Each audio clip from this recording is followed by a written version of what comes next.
আসসালামু আলাইকুম ওয়া রাহমাতুল্লাহি ওয়া বারাকাতুহু। সুপ্রিয় দর্শক শ্রোতা, ভোট একটি পবিত্র আমানত। আমানত আমাদের সকলকেই রক্ষা করতে হবে যদি আমরা নিজেদেরকে মুসলমান হিসেবে দাবি করি, ঈমানদার হিসেবে দাবি করি।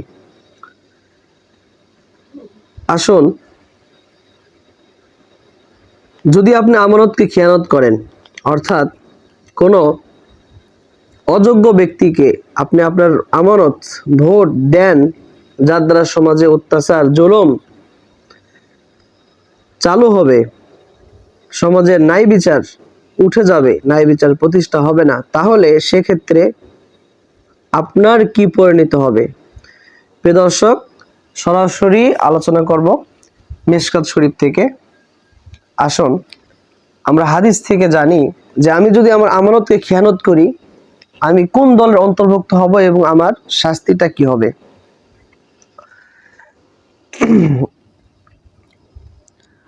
عن أبي هريرة رضي الله تعالى عنه قال قال رسول الله صلى الله عليه وسلم آية المنافق ثلاث زاد مسلم وإن صام وصلى وزعم أنه مسلم ثم اتفق إذا حدث كذب وإذا وعد أخلف وإذا اؤتمن خان.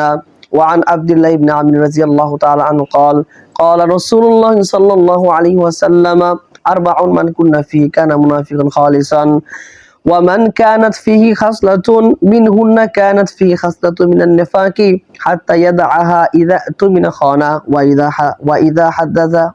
حدث كذب وإذا عاهد غدر وإذا خاصم فجر. متفق عليه.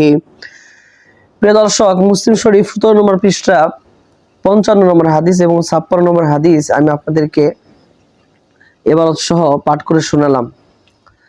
তো 55 নম্বর হাদিসের মধ্যে বলা হয়েছে যে মুনাফিকের আলামত তিনটি। একটি হচ্ছে সে কথা বলে মিথ্যা বলে, ওয়াদা করলে ওয়াদা খেলাফ করে এবং আমানতের খেয়ানত করে।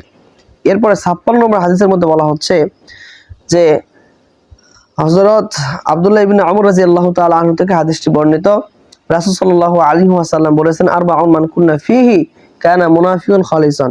চারটি স্বভাব যে ব্যক্তির মধ্যে পাওয়া যাবে সে প্রকৃত মুনাফিক হিসেবে গণ্য হবে। ওয়ামান কানাত ফিহি খাসলাতুন মিনহুন্না কানাত ফিহি খাসলাতুন মিনান নিফাকি।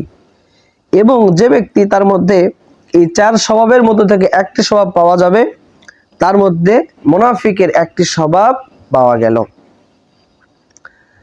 তার মধ্যে মুনাফিকের একটি স্বভাব পাওয়া যাবে, যার মধ্যে মুনাফিকের যেই চার স্বভাব, পূর্বে হাদিসের মধ্যে জানলাম মুনাফিকের স্বভাব, মুনাফিকের আলামত হচ্ছে তিনটি। পরের হাদিসের মধ্যে জানলাম মুনাফিকের স্বভাব আলামত হচ্ছে চারটি। তো যার মধ্যে চারটি পাওয়া যাবে সে প্রকৃত মুনাফিক, আর যার মধ্যে এই চার স্বভাবের কোন একটি পাওয়া যাবে তার মধ্যে যেন মুনাফিকের একটি নিদর্শন, একটি আলামত পাওয়া গেল। হাত্তা ইয়াদা আহা, সে ওই স্বভাবকে ছেড়ে দেওয়ার আগ পর্যন্ত তার মধ্যে মুনাফিকের একটি আলামত থাকবেই। এক নম্বর হচ্ছে তুমিনা খানা। তুমিনা খানা, যখন আমানত রাখা হয় সে খেয়ানত করে।